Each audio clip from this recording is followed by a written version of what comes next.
this one.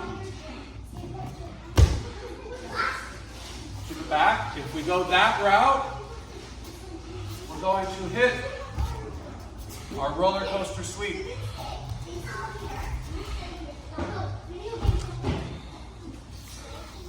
We're going to get to the back in any way that we have learned in the last 2 weeks. Okay? So we have our stand-up arm drag to our roller coaster. We also have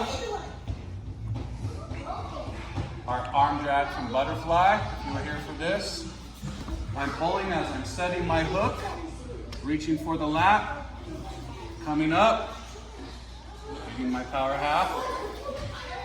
It's a little more advanced. Stretching them out, get my hook, coming up, and in here. What else do we do? One to the, like the roller coaster, but to the side. We did do the broomstick. I don't think you were here for the No. broomstick. We're not going to do the broomstick. We're going to save that for advanced. What else do we do?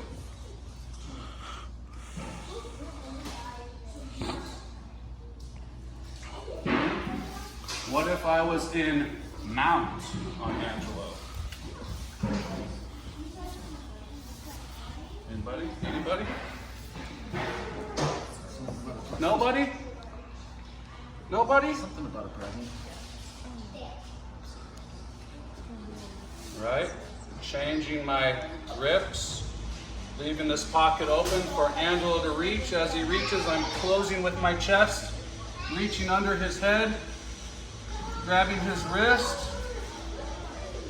Kimura grip. Knee slides up. Tech mount. Heel to his hip. As I'm sliding this knee over to shelf Angelo on it, I'm pulling right hip, left hip. Hooks, seatbelt. We don't have to know all those. We don't have to do all those. Do what you're comfortable with. Do what you know. Let's get to the back and end on the ground with our seatbelt. I'm going to come around, but I know everybody at least has the standing arm drag to our roller coaster takedown. Yeah? So let's get to the back, get them on the ground, and end with the seatbelt. Yeah? 1, 2.